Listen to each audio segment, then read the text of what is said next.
स्वागत है आप सभी का पावर बीआई के इस 4th चैप्टर में।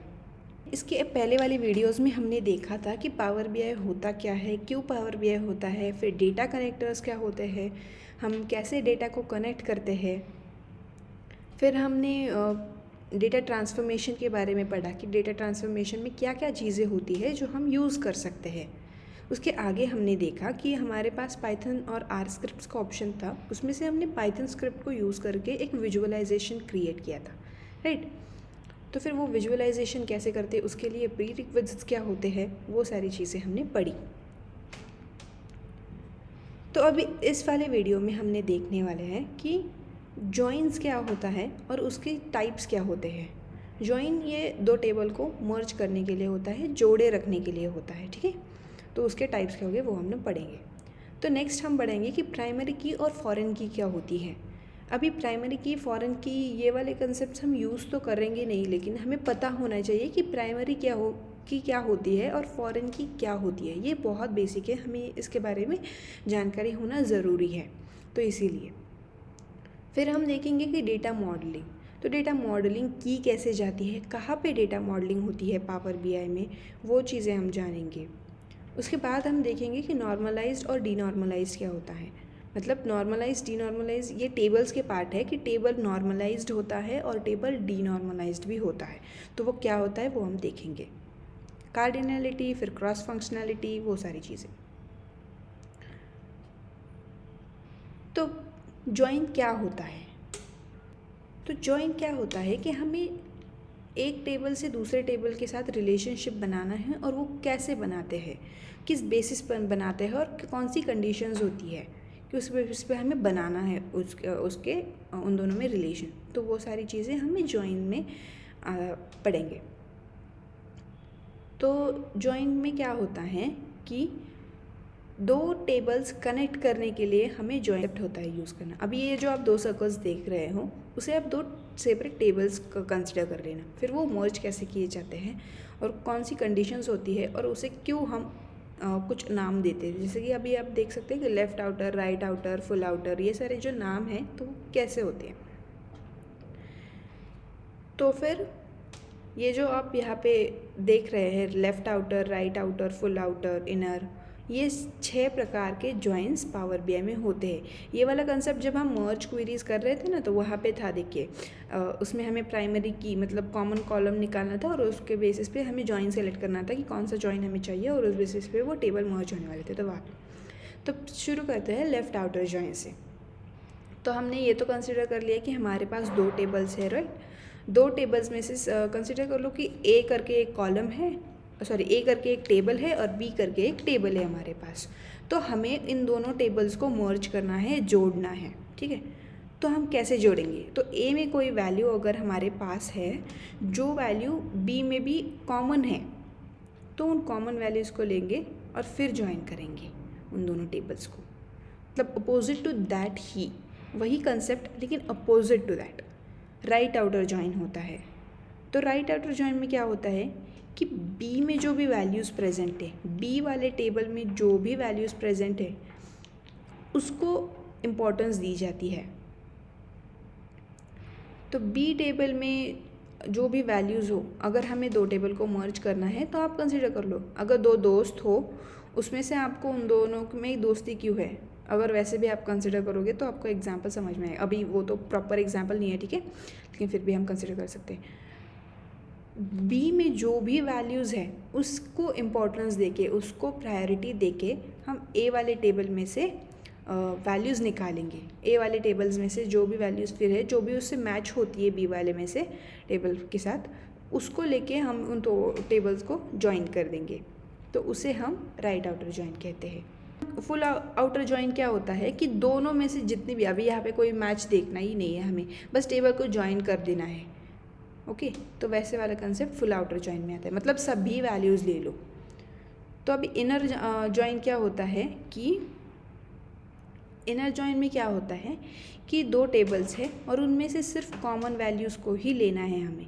तो वैसे वाले करके फिर ये दो टेबल्स को ज्वाइन किया जाता है, उसे कहते हैं हम लोग इनर जॉइन। लेफ़्ट एंटी और राइट एंटी जॉइन, ये इनको हम यूज़ तो नहीं करते, लेकिन हमें ये जानना होता है कि हमारे पास ये भी है। नेक्स्ट हम जानेंगे कि प्राइमरी की इन पावर बीआई क्या होता है। हमें मालूम होना चाहिए कि एक हमारे पास टेबल में एक कॉलम होता है जो यूनिक होता है, उसके जैसा और कोई कॉलम नहीं हो सकता। उस कॉलम में कोई वैल्यू हम डुप्लीकेट नहीं ला सकते और कोई भी वैल्यू हम उसमें रिपीट भी नहीं कर सकते, तो उसे कहते हैं प्राइमरी की। ऐसा टेबल में एक की होती ही है, एक कॉलम होता ही है जो प्राइमरी होता है, जो यूनिक होता है। उसमें जो भी वैल्यूज़ है वो रिपीट नहीं हो सकती, उसका वो जो कॉलम है वो डुप्लीकेट कॉलम नहीं ले सकते। इसका एग्जांपल हमें लेना हो तो हमारे कॉलेजेस में या फिर स्कूल्स में हमारे पास हमें रोल नंबर्स दिए जाते थे। वो रोल नंबर किसी और स्टूडेंट का हो ही नहीं सकता था, वैसा रोल नंबर किसी और स्टूडेंट को हम देते ही नहीं थे, कॉलेज वाले या फिर स्कूल वाले। तो उससे वो हमारी यूनिक आइडेंटिटी होती थी, तो उसे हम कहते हैं कि प्राइमरी की। तो ये जो used as one side in one to many relationships, ये वाला जो रिलेशनशिप्स वाला कंसेप्ट है वो हम आगे देखने वाले हैं। And always belong to the table where it uniquely identifies row, उसका कंसेप्ट ही है कि वो यूनिक ही होता है उस रोज़ में, ठीक है। पावर बीआई में ऑटोमेटिकली ही हम प्राइमरी की को आइडेंटिफाई कर लेते हैं। जब हम टेबल्स को मर्ज करेंगे तो वो खुद से ही पहचान लेता है कि प्राइमरी की कौन सी है उसमें। अगर नहीं भी पहचान ले तो हमें हमारे साइड से पता होना चाहिए कि कौन सी प्राइमरी की है और उसे हमें प्राइमरी की ऐसा नेम देना चाहिए। तो primary key column is use to filter related data in connected tables. तो जो भी रिलेटेड डेटा हो उसको कनेक्ट करना हो तो हम प्राइमरी की से कनेक्ट कर सकते हैं। जैसे हमने मर्ज क्वेरीज़ में देखा था कि हम कैसे दो टेबल्स को कनेक्ट कर रहे थे, पर हमें जो भी मैंने कहा था कि उसमें हमें यूनिक कॉलम चाहिए, तो वो यूनिक कॉलम कुछ और नहीं बल्कि प्राइमरी की ही होता था। दोनों टेबल्स में से जो प्राइमरी की है वो होते थे। तो अभी हम फॉरेन की के बारे में जानते हैं। फॉरेन की को हम कैसे कंसिडर करेंगे कि एक जैसे कोई ये समझ लो कोई फॉरेनर जो हमारे देश में आ चुका है, अभी तो वो कॉमन है लेकिन पहले जैसे होता था वो। तो फॉरेन की का कंसेप्ट क्या होता है कि एक टेबल में कोई ऐसा कॉलम जो दूसरे टेबल में से आया हो। जब हम दो टेबल्स को मर्ज करते थे तो हम मर्ज क्वेरीज में कैसे था कि दो टेबल्स को मर्ज करने के लिए प्राइमरी की यूनिक कॉलम जो भी है उसको मैच करना होता था, राइट। तो जो दूसरे टेबल में से जो फर्स्ट टेबल में गया, जो वैल्यूज़ गई, तो उसे तो हम फॉरेनर कंसिडर करेंगे। हमारे प्रॉपर मेन टेबल में कोई बाहर से आया हो तो उसे हम फॉरेन की कंसिडर करते हैं। तो फॉरेन की का मतलब क्या होता है कि a column in a table that creates a relationship by referencing the primary key in another table. मतलब ये जो खुद के घर में होती है तो ये प्राइमरी की होती है, पर जब यही की या यही कॉलम किसी और टेबल में जाती है तो फिर उसे हम फॉरेन की कहते हैं। फॉरेन की या फिर फॉरेन की कॉलम जो भी है उसमें डुप्लीकेट्स वैल्यूज़ भी हो सकती है, तो और वो नल और उसमें नल वैल्यूज़ भी हो सकती है। अभी ये जो one two one many relationship है वो तो हम देखने ही वाले हैं कि क्या होता है कि and always exist in a table that depends on another table for related data. ये हमेशा किसी और टेबल पे डिपेंड होती है, ठीक है। फॉरेन की always depends on another table for related data, इससे साथ कोई भी डेटा रिलेटेड हो तो उसके लिए वो किसी और टेबल में डिपेंड होती है। फॉरेन की क्या करती है, रिलेशनशिप इस्टेब्लिश करने के लिए हेल्प करती है पावर बीआई में। और हम power BI uses the foreign key to combine data from multiple tables for visuals and reports. जब भी हमें रिपोर्ट्स करना हो तो और किसी टेबल्स को अभी हम एक डेटा पे तो वर्क करने वाले हैं नहीं, हमारे पास मल्टीपल टेबल्स होंगे। अभी के लिए तो हमने सिर्फ एक ही फाइल्स कनेक्ट की थी डिफरेंट डेटा सोर्सेज से, लेकिन हमें ऐसे भी हो सकता है ना कि हमारे पास मल्टीपल फाइल्स हो तो उनमें कनेक्ट करना हो, तो उस वक्त फॉरेन की यूज़ की जाती है। अभी डेटा मॉडलिंग का कंसेप्ट पढ़ते हैं कि डेटा मॉडलिंग क्या होता है। तो डेटा मॉडलिंग एक ऐसा प्रोसेस है जो organising and connecting different tables of data so that you can analyse them easily. Data modelling के वक्त मतलब क्या होता है कि हमारे पास जो भी टेबल्स है उनमें रिलेशनशिप क्रिएट करना basis on this joints and primary keys and foreign की, वो वाला कंसेप्ट। उनके बेसिस पे हम लोग जब टेबल को कनेक्ट करते हैं उनमें से रिलेशनशिप बिल्ड करते हैं और फिर जाके फिर ये डेटा मॉडलिंग वाला प्रोसेस वर्क करता है। उसके एडवांटेजेस क्या होते हैं, तो data modelling in power BI helps us to organise करने, ये तो मतलब जोड़े रखने के लिए, टेबल्स को जोड़े रखने के लिए तो है डेटा मॉडलिंग। उसमें रिलेशनशिप बिल्ड करेंगे, और रिलेशनशिप्स भी किस बेसिस पे बिल्ड करेंगे, वो 1 to 1 मैनी, वो कार्डिनलिटी होती है, वो हम पढ़ेंगे। तो उस बेसिस पे ये जो कनेक्शन रखना है, और कनेक्शन रखने की वजह से फिर हम जब डैशबोर्ड पे विजुअलाइजेशंस क्रिएट करेंगे तो फिर वो स्मूथली वर्क करेंगे। ये फिर हमें एक्यूरेट डेटा देता है। मिसिंग वैल्यूज़ अगर किसी में हो तो फिर वो हम रिमूव कर पाएंगे, ये भी एक एडवांटेज है। जो डेटा रिपीटेशन होता है, डेटा रिडंडेंसी होती है, उसको भी हम कम कर सकते हैं। डेटा सिक्योरिटी मिलती है हमें, जब हम डेटा कनेक्ट कर लेते तो वो उसके अंदर ही कनेक्शंस बनाएंगे तो फिर हम डेटा सिक्योर भी रख पाएंगे, जोड़े रख पाएंगे। जो उसमें इंफॉर्मेशन होती है वो उसका रिलेशनशिप डिफ़ाइन करती है, प्राइमरी की, फॉरेन की, वो भी बता देती है कि कौन सी प्राइमरी की है, फॉरेन की है, और ये हम कहाँ पे मॉडल करेंगे वो भी मैं आपको अभी दिखाऊंगी। नेक्स्ट हम पढ़ेंगे नॉर्मलाइज्ड और नॉर्मलाइज्ड के बारे में। ये टेबल्स का कंसेप्ट होता है, ठीक है, नॉर्मलाइज्ड वर्सेस डीनॉर्मलाइज्ड। इसके लिए हमें पावर क्वेरी एडिटर में चलना पड़ेगा, लेकिन उसके पहले डेफिनेशन जान लेते हैं। तो नॉर्मलाइजेशन का प्रोसेस मतलब क्या होता है, ऑर्गेनाइज करना होता है डेटा। ये हम क्यों करते हैं, रिपीटेशन को रिड्यूस करने के लिए। किसी भी टेबल में अगर कोई वैल्यूज़ रिपीट हो रही है तो उसको हम इम्प्रूव करते हैं नॉर्मलाइज्ड करके टेबल को। तो normalization is the process of organizing data to reduce repeatency, redundancy जिसको हम कहते हैं, एंड इम्प्रूव डेटा इंटीग्रिटी। तो हमारा इसमें गोल क्या होता है, हमें क्या अचीव करना होता है कि जो बहुत बड़े टेबल हो उन लार्ज टेबल्स को हम लोग डिवाइड करेंगे छोटे छोटे टेबल्स में। उससे हमें क्या होगा कि क्लियरिटी मिलेगी। तो इसलिए हम ये नॉर्मलाइज वाला कंसेप्ट यूज़ करते हैं। तो the goal is to divide large tables into smaller ones and establish relationships using foreign keys, ठीक है। नेक्स्ट हम देखेंगे कि डीनॉर्मलाइज्ड क्या होता है। डीनॉर्मलाइज्ड इससे अपोजिट होता है। तो इसके लिए हम पावर क्वेरी में चलते हैं।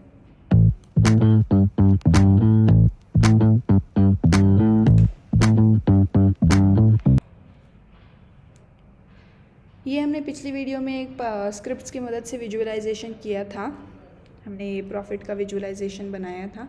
ये हमारे पास जो डेटा अवेलेबल था वो सारा है। तो हम अभी ट्रांसफॉर्म करते हैं और पावर क्वेरी एडिटर में चलते हैं।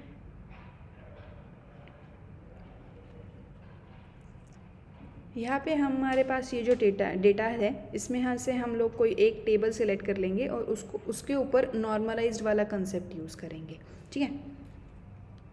तो इसके लिए मैं अभी ये बैंकिंग क्लाइंट्स वाला डेटा चॉइस कर रही हूँ, उसको सिलेक्ट करूँगी। उसमें हमारे पास अभी आप देखो क्लाइंट आईडी वाला कॉलम है, नेम वाला कॉलम है, एज, और ये सारी चीज़ें इसमें प्रेजेंट है, ठीक है। तो अभी हम क्या कर सकते हैं कि ये जो कॉलम्स हैं उसको हम लोग, ये जो मेन टेबल है उसको हम 3 डिफरेंट टेबल्स में कन्वर्ट कर देंगे। तो इसको हम कहते हैं नॉर्मलाइजेशन। अभी वो कैसे करेंगे वो देखते हैं। अभी आपको राइट कॉलम्स जो डिलीट करने हैं, अभी हमें कॉलम डिलीट और कॉलम का ये तो पता है कि कोई नहीं अगर दूसरा टेबल क्रिएट करे तो उसे नेम कैसे देना है, वो सारी चीज़ें हमें पता है। तो अभी हम लोग क्या करेंगे, इसका एक डुप्लीकेट बना लेते हैं, क्योंकि हमें ओरिजिनल जो टेबल है वो वैसे ही रखना है। और हम ये बैंकिंग क्लाइंट्स 2 वाला टेबल अभी यहाँ पे है। अभी हम इस डुप्लीकेट टेबल के साथ कुछ भी कर सकते हैं, मतलब इसमें से कुछ डिलीट करें फिर भी हमारे पास ओरिजिनल बैकअप है ही। तो अभी क्या करेंगे, ये जो क्लाइंट आईडी, नेम और ये जो लोकेशन है वो सारा तो एक ठीक है, एक स्मॉल इन्फॉर्मेशन है, ओके। तो हम क्या कर, हमें मल्टीपल कॉलम सिलेक्ट करना भी पता है कि हम कैसे मल्टीपल कॉलम्स भी सिलेक्ट कर सकते हैं, राइट। तो मैं क्या करूँगी, अभी कुछ कॉलम सिलेक्ट करूँगी, ठीक है।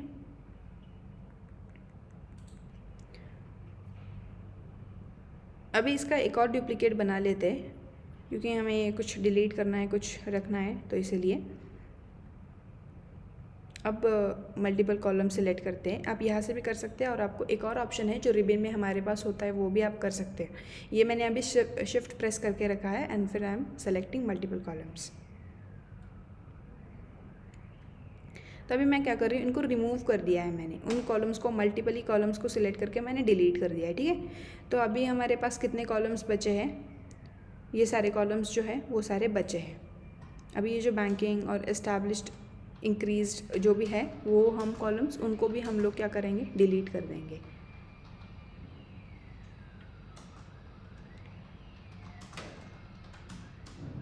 इनको भी मल्टीपली सिलेक्ट कर लेते हैं।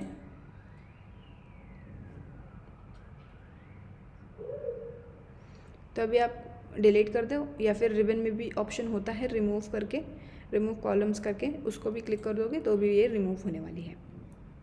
तो अभी डिलीट कर दो। तो अभी हमारे पास ये जो एक टेबल है जिसमें हमारे पास बैंक के डिटेल्स है, तो अभी हम इसका नेम दे देते हैं। हम इसको रीनेम करके हम इसको ऑप्शन मतलब रीनेम करके हमारे पास ऑप्शन है, तो उसमें से हम लोग उसको रीनेम कर देते हैं। तो मैंने इसका नाम सिर्फ बैंकिंग ही रखा है। तो अभी मेरे पास बैंकिंग करके एक डिफरेंट टेबल है, ठीक है। अभी फिर से हम जो हमने डुप्लीकेट करके रखा था उसमें आते हैं, और जो हमने बैंकिंग वाले इसमें रखा है, मतलब बैंकिंग वाले टेबल में जो भी हमने कॉलम्स रखे, अब उसको यहाँ से डिलीट कर देते हैं। तो जॉइंट बैंक के बाद से हमारे पास वो सारी चीज़ें फर्स्ट टेबल मतलब बैंकिंग वाले टेबल में प्रेजेंट है, तो उन सबको सिलेक्ट कर लेंगे।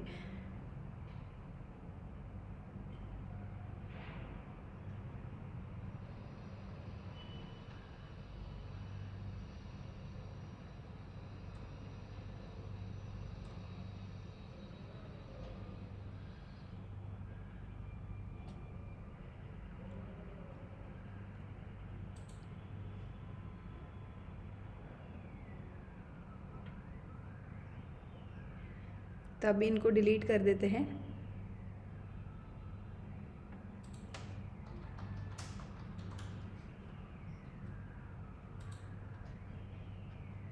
और ये दोनों भी डिलीट कर देते हैं, जॉइंट बैंक और बैंकिंग कॉन्टैक्ट।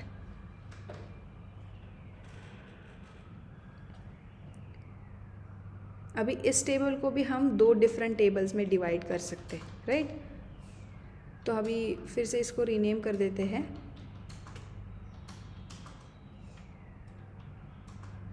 क्लाइंट्स करके ही रख देते हैं इसका नाम, तो उनका नेम आ जाएगा, एज, लोकेशन, वो सारी चीज़ें हम इसमें रखेंगे। और बाकी का जो है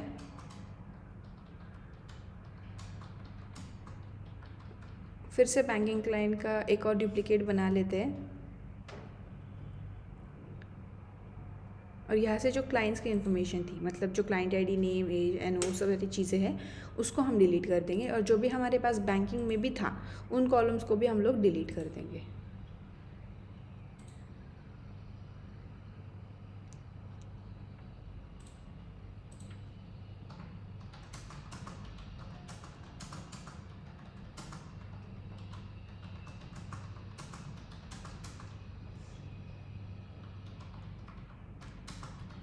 अभी इसको भी रीनेम कर देते हैं।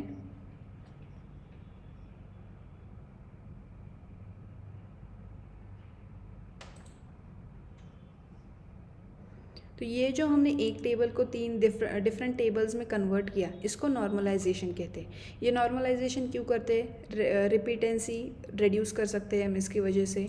हम डेटा को क्लियरली, अगर लार्ज डेटा हो, बहुत ही बड़ा डेटा हो, ज़्यादा कॉलम्स हो, तो हम उसको भी इसकी वजह से आसानी से चेक कर सकते हैं। डेटा इंटीग्रिटी मतलब जो है कनेक्ट करके रखता है डेटा को, उसकी भी इंटीग्रेशन भी इम्प्रूव हो जाता है इसकी वजह से। तो लार्ज टेबल्स को हमने स्मॉलर टेबल्स में कन्वर्ट कर दिया और उसमें रिलेशनशिप करेंगे, कनेक्ट करेंगे। अभी नेक्स्ट हमारे पास डीनॉर्मलाइज टेबल जो है वो तो अपोजिट है नॉर्मलाइज के हिसाब से। जहाँ पे हमारे पास छोटे टेबल्स हैं उनको हम जोड़ेंगे, वो कॉन्सेप्ट होता है डीनॉर्मलाइज्ड में। जब हमने एक एग्जाम्पल देखा था उसमें हमने ईयर्स का डेटा देखा था, मतलब 2015, 16, 17 उसका डेटा था। अभी वो टेबल्स क्या कर सकते हैं हम लोग, वो टेबल्स को ज्वाइन कर सकते हैं और फिर उनको एक साथ ही वर्क करेंगे, तो फिर हमारा बहुत सा टाइम भी बच सकता है। तो वैसे डीनॉर्मलाइजेशन का प्रोसेस यूज़ होता है। तो नॉर्मलाइज टेबल्स के एडवांटेजेस क्या होता है? डेटा रिपीटेशन तो कम होगा ही होगा, एलिमिनेट करता है डेटा रिडंडेंसी को। फिर डेटा कंसिस्टेंसी के बारे में भी हमें गारंटी देता है, ensures uh data consistency, uh data is consistent. और डीनॉर्मलाइजेशन के क्या एडवांटेजेस हैं कि फास्टर क्वीरीज मतलब हमारे tables, since few joins are required. तो जो भी हमें प्रोसेसेस उस टेबल्स में करने हैं वो एक साथ हम कर सकते हैं, तो हमारा टाइम बच जाता है, इसीलिए ये फास्टर क्वीरीज का होता है कहता है। सिंपल एंड मोर इंट्यूटिव, ये बहुत सिंपल होता है, सिर्फ टेबल्स को हमें ज्वाइन करना होता है and then our work is done. अभी हम मोस्टली एक ही टेबल पे वर्क कर रहे हैं, तो हमें ज़्यादा काम करने की ज़रूरत नहीं पड़ रही है, राइट। तो वैसा कंसेप्ट होता है यहाँ पे, उसमें हमें रिलेशनशिप्स क्रिएट नहीं करने पड़ते, ज़्यादा जॉइंट्स वाला झंझट नहीं है, राइट। तो इसलिए ये भी इसका एक एडवांटेज ही है। अभी आगे हम पढ़ेंगे कार्डिनैलिटी के बारे में। वो जो हम कह रहे थे 1-to-1 रिलेशनशिप, 1-to-many रिलेशनशिप्स, तो वो होती है कार्डिनैलिटी। तो what is cardinality in power BI? हम इसको क्लोज कर देते हैं, थोड़ा सा टाइम लेगा ये चेंजेस को अप्लाई करने में। So this is known as model view. ये है मॉडल व्यू, यहाँ पे हम लोग रिलेशनशिप्स क्रिएट करने वाले हैं, ठीक है। ये हमारे पास जो भी डेटा था वो सारे डेटा प्रेजेंट है। ये हमने different kinds of data connectors use करके ये डेटा हमने कनेक्ट किए थे। तो वो जो टेबल्स है वो आप यहाँ पे भी देख सकते हैं।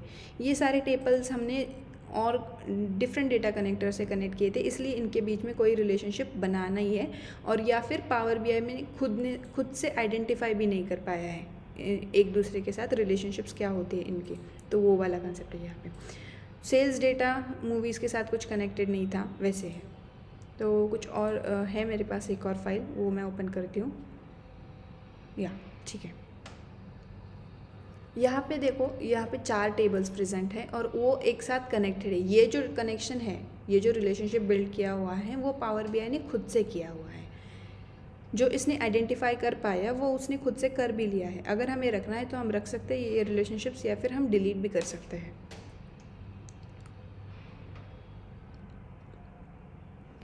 तो अभी हम कार्डिनैलिटी के बारे में पढ़ रहे थे, राइट। तो हम इस एरो पे क्लिक करेंगे और फिर प्रॉपर्टीज़ में जाएंगे। तो जब आप प्रॉपर्टीज़ में जाओगे तो वहाँ पे आपको कार्डिनैलिटी दिखेगा। ये तो एक ऑप्शन है ही, एरो पे क्लिक करेंगे, या फिर वहाँ पे हमने रिबन में हमारे पास मैनेज रिलेशनशिप करके भी एक ऑप्शन है, उसको भी क्लिक करेंगे तो फिर आप यही आएंगे। तो फ्रॉम टेबल, तो यहाँ पे डिटेल्स दी हुई है कि कौन से टेबल से कौन सा कॉलम लिया है, टू विच टेबल आपको क्रिएट करना है, उसमें से उन दोनों में रिलेशनशिप्स। तो दूसरे टेबल का भी आपको नेम मेंशन करना पड़ता है, तो फिर वहाँ से कौन सी कॉलम्स है। अभी ये जो है ना वो प्राइमरी की है, इन दोनों में यूनिक है, ओके। तो उसके बेसिस पर इन्होंने कनेक्ट करना स्टार्ट किया है। फिर ये जो कार्डिनैलिटी है उसके पास, उसमें हमारे पास 1-to-many, 1-to-1, 1-to-many, many-to-1, ये सारे कार्डिनैलिटीज़ प्रेजेंट हैं। डिफ़ॉल्ट 1-to-many हुई होता है, या फिर many-to-1, मतलब वो अपोजिट ही है वही। तो वो 1-to-1 रिलेशनशिप्स के बारे में जानते हैं। तो यहाँ पे क्या कहा है, 2 टेबल्स तो है ही जिनको हम ज्वाइन कर रहे हैं। एक रिकॉर्ड होता है, अगर हमारे पास लेट्स से ए और बी टेबल है तो ए टेबल में एक रिकॉर्ड होगा जो बी टेबल में एक कनेक्ट होगा। Each record from table A matches to exactly 1 record in table B,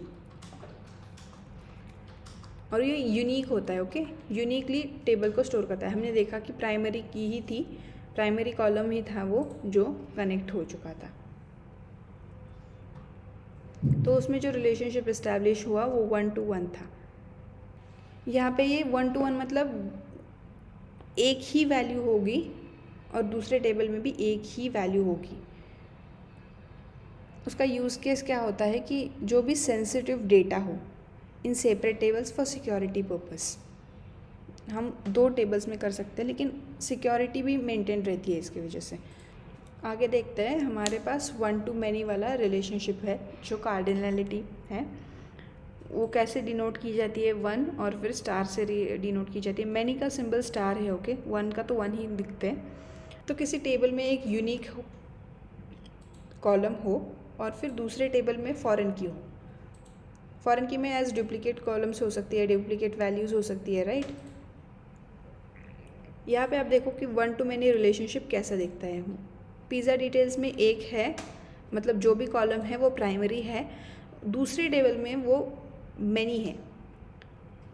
अभी यहाँ पे पिज़्ज़ा आईडी जो है वो इस वाले पिज़्ज़ा आईडी में है, मतलब इस वाले जो पिज़्ज़ाज़ में जो पिज़्ज़ा आईडी है वो रिपीटेड है, मतलब किसी भी कस्टमर ने कोई एक पिज़्ज़ा मल्टीपल टाइम्स ऑर्डर किया हो तो वैसे हो सकते हैं, राइट। पिज़्ज़ा आईडी तो सेम ही रहेगी लेकिन वो मल्टीपल टाइम्स ऑर्डर किया गया है, तो इसीलिए पिज़्ज़ाज़ में जो पिज़्ज़ा आईडी है वो रिपीट हुई है, और पिज़्ज़ा डिटेल्स में जो आईडी है वो यूनिकली है, क्योंकि पिज़्ज़ा डिटेल्स मतलब वो तो इसके लिए होगा, राइट, जो सेल्स वाले हैं उनके लिए होगा, ऑर्गेनाइजेशन के लिए वो पिज़्ज़ा डिटेल्स वाला टेबल है, तो वहाँ पे एक टाइम ही यूनिकली वो आइडेंटिफाई किया जाएगा।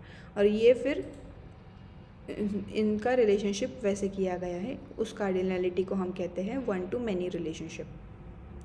मोस्ट ऑफ द टाइम क्या होता है कि ये रिलेशनशिप्स आइडेंटिफाई ऑटोमेटिकली किए जाते हैं पावर बीआई में। आगे हमारे पास है मैनी टू वन। ये वन टू मैनी जो था उसके अपोजिट ही है मैनी टू वन। ये जस्ट रिवर्स होता है वन टू मैनी, मतलब अपोजिट ही है वन टू मैनी या फिर मैनी टू वन, ये एक ही रिलेशनशिप है। आगे हम चलते हैं, हमारे पास अभी मैनी टू मैनी रिलेशनशिप है। अभी मैनी टू मैनी मतलब वो फुल आउटर जॉइन वैसे वाला कंसेप्ट ही है, ठीक है। मैनी टू मैनी मतलब एक टेबल में भी मल्टीपल आईडीज़ है और दूसरे टेबल में भी मल्टीपल आईडीज़ है, तो फिर उसे हम मैनी टू मैनी रिलेशनशिप कहते हैं। Many records in table A are related to many records in table B. पर ये जो मैनी टू मैनी रिलेशनशिप है वो हम मोस्टली यूज़ नहीं करेंगे, या फिर अगर ये many to many relationship create भी हुआ तो हमें उसे अवॉइड करना है, क्योंकि many to many relationship is not a good choice. Next हम जानेंगे क्रॉस फिल्टरिंग के बारे में कि क्या क्रॉस फिल्टरिंग होती है, और फिर ये क्रॉस फिल्टरिंग हमने पावर बीआई में कहाँ देखी। तो अभी आप मैनेज रिलेशनशिप पे क्लिक करोगे या फिर इस एरो पे भी अगर क्लिक करोगे तो फिर ये प्रॉपर्टीज़ पे जाओ, या प्रॉपर्टीज़ के ये जो कार्डिनलिटी है उसके साइड में ही हमारे पास ये क्रॉस फिल्टरिंग वाला डायरेक्शन मतलब क्रॉस फिल्टरिंग वाला सिंबल है, या फिर क्रॉस फिल्टरिंग वाला ऑप्शंस हमारे पास अवेलेबल है। तो यहाँ पे अगर हम इस ड्रॉप डाउन पे क्लिक करेंगे तो हमारे पास सिंगल एंड बोथ ये वाले ऑप्शंस प्रेजेंट हैं। तो ये क्या होती है क्रॉस फिल्टरिंग, ये हम देखेंगे। तो cross filtering direction in power BI controls how filters are applied. Single direction filtering ये डिफ़ॉल्ट वन सिलेक्टेड ही होता है। The filter in one this filter flows in one direction, ये एक ही डायरेक्शन में फ्लो होता है, और उसका जो एरो है वो भी हमें दिखने को मिलता है। और ये हम ऐसे भी कंसिडर कर सकते हैं कि प्राइमरी की इस फ्लोइंग टू द फॉरेन की, वैसे भी कंसेप्ट हम इसको समझ सकते हैं। The filter flows in one direction from one side that is parent table to many, मतलब चाइल्ड के साइड जो बहुत सारे हैं उसके साइड ये फ्लो करता है, जैसे कि वन टू मैनी वाला रिलेशनशिप ही ये शो करता है। बोथ क्या करता है, अगर हम बोथ सिलेक्ट करेंगे तो फिर वो क्या करता है, दोनों साइड में मैनी का रिलेशनशिप दिखाता है। ये जो वन है अगर यहाँ पे भी आप देखोगे तो, और ये जो सेकेंड टेबल में ऑर्डर डिटेल्स में मैनी का रिलेशनशिप शो हो रहा है, वो पिज़्ज़ा डिटेल्स में भी मैनी का ही ऑप्शन शो होगा, मतलब ये many to many relationship show होगा। और that is not a good practice, but still अगर वो होता है तो हमें उसे रिड्यूस करना है। हमें फिर डेटा क्लीनिंग में जाके कुछ ऐसी चीज़ें करनी पड़ेंगी जो फिर हमारा ये जो रिलेशनशिप क्रिएट हुआ है उसको हमें एडजस्ट करना पड़ेगा वन टू मैनी में। मोस्टली बोथ साइड फिल्टरिंग तो होता नहीं है, लेकिन अगर फिर भी आए तो हमें उसे ठीक करना पड़ेगा।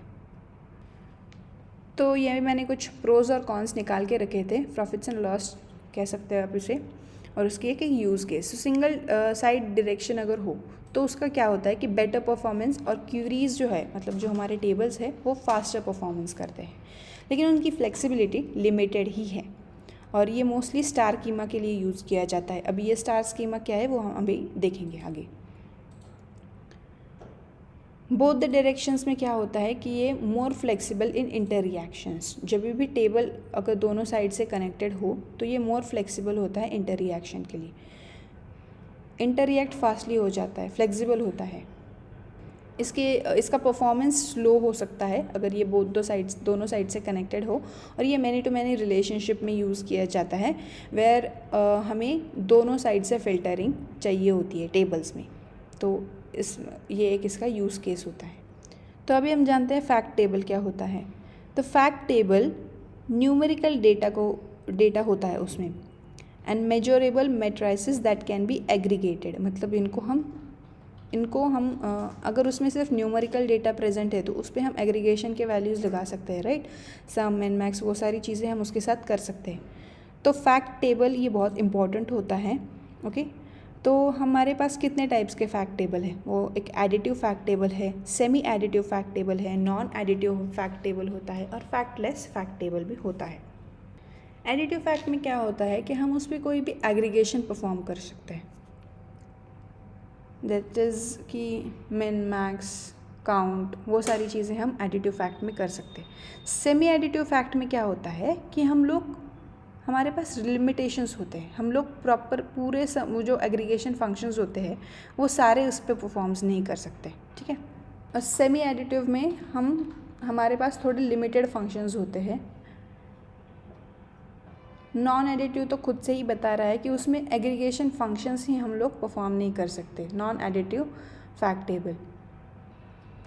अभी इसका एग्जांपल अगर ले तो हमारे पास कोई टेबल है, उसमें सिर्फ परसेंटेज की वैल्यूज़ प्रेजेंट है, तो उस पर तो हम मिन मैक्स कुछ कर ही नहीं सकते, एग्रीगेशन फंक्शंस कोई अप्लाई ही नहीं कर सकते, तो उसे नॉन एडिटिव में आ सकता है। रेशो का भी एक अगर हम एग्जांपल ले तो उस पर भी हम कुछ परफॉर्म नहीं कर सकते, राइट।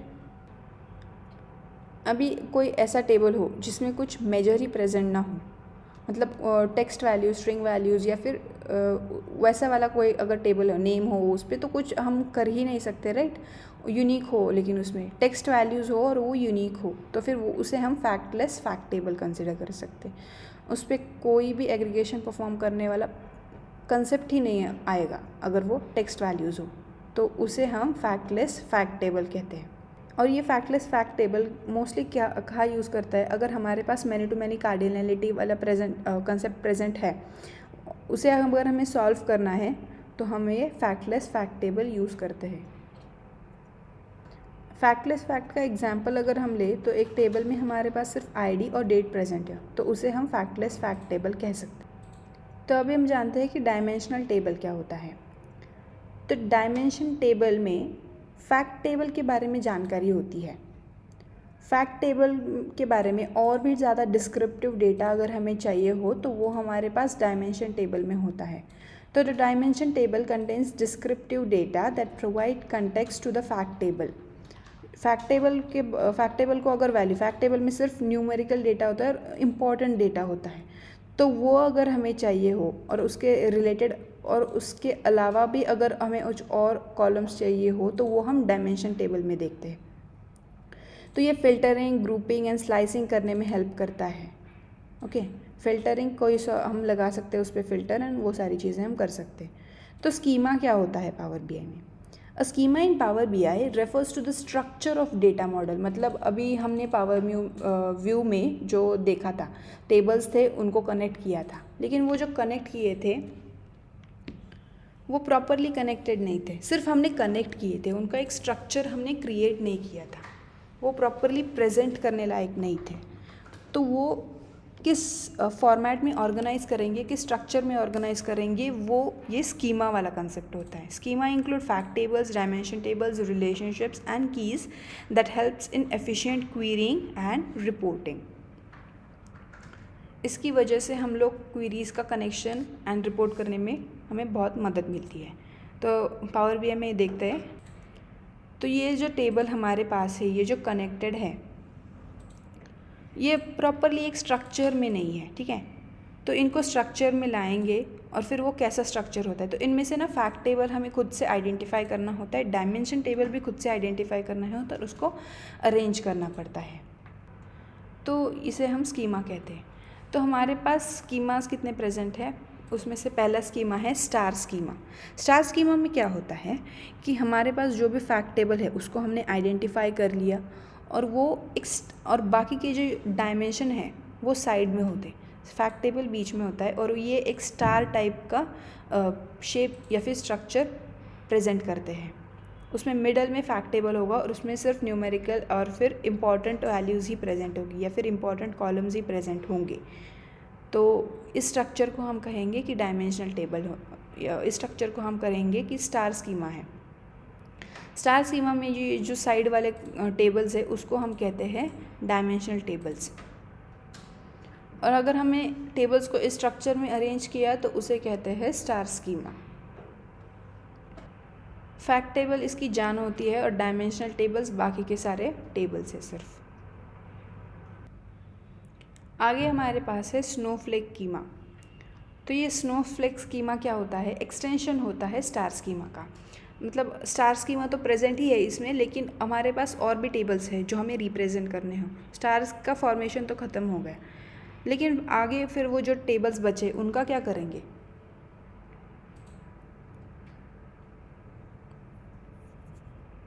अभी अगर कोई भी टेबल डायमेंशनल टेबल को ज्वाइन हो तो उसे हम स्नोफ्लेक स्ट्रक्चर कहेंगे, स्नोफ्लेक स्कीमा कहेंगे। मतलब ये जो टेबल्स है दोनों, ये डायमेंशनल टेबल्स है, लेकिन ये जो सेकेंड वाला डायमेंशनल टेबल है बीच में जो है, उसे हम फैक्ट टेबल कहेंगे, लेकिन इस वाले टेबल के लिए, राइट साइड वाले टेबल के लिए।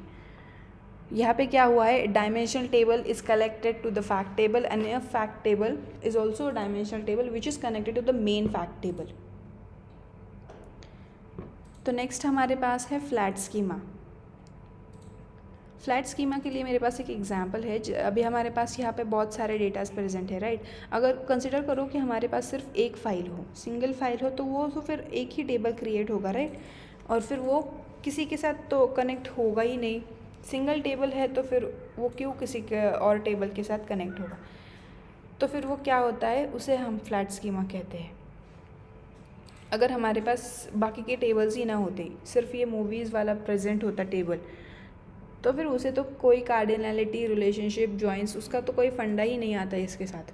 तो इसीलिए फिर उसे हम फ्लैट स्कीमा कहते हैं। मेरे पास होगा एक एग्जांपल, कोई फाइल होगी तो मैं ओपन करती हूँ।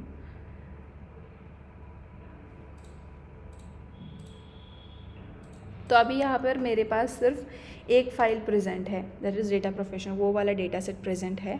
उसको हम अगर मॉडल व्यू में देखेंगे तो सिर्फ ये एक ही टेबल प्रेजेंट है, इसमें जो भी कॉलम्स है वो एक ही। अभी इसको तो किसी के साथ रिलेशनशिप नहीं फॉर्म करना है, इसमें कोई फैक्ट टेबल, कोई डायमेंशनल टेबल, ये वाला कंसेप्ट ही नहीं आएगा। तो इसे हम फ्लैट स्कीमा कहते हैं। अभी यहाँ पे थोड़े से टिप्स है जिसको हम फैक्ट टेबल को आइडेंटिफाई करने के लिए हमें हेल्प हो सकती है। तो फैक्ट टेबल में क्या होता है कि fact table has less number of columns. Fact tables में सिर्फ इम्पॉर्टेंट इन्फॉर्मेशन होती है और उसमें से जो कॉलम्स का जो प्रेजेंट होती है वो बहुत कम होती है। Has many relationship on both the sides. जो फैक्ट टेबल के साथ जो भी टेबल कनेक्टेड होगा वो मैनी टू मैनी रिलेशनशिप होगा उसमें। और compare to other table, important matrices are present in the fact table only. जो भी इम्पॉर्टेंट मैट्रिसेस है, जो भी इम्पॉर्टेंट कैलकुलेशंस है, वो फैक्ट टेबल में ही होते हैं। तो अगर हमें पता है हमारे टेबल को, हमारे डेटा को हम अच्छे से जानते हैं, तो हमें पता चलेगा कि उसमें इम्पॉर्टेंट मैट्रिसेस क्या है। तो फिर वो अगर हमें पता है कि कौन से कॉलम इम्पॉर्टेंट है तो वो किस टेबल में आ रहे हैं, तो हम आइडेंटिफाई कर सकते हैं, राइट, कि वो एक फैक्ट टेबल है। तो कोई भी अगर एक टेबल हो, वो इस तीनों चीज़ों को सेटिस्फाई कर रहा हो, तो फिर उसे हम फैक्ट टेबल आइडेंटिफाई कर लेंगे। तो इस टेबल में, इस वीडियो में हमने देखा कि कार्डिनलिटी क्या होती है, जॉइंट्स क्या होते हैं और बहुत सी चीज़ें देखी।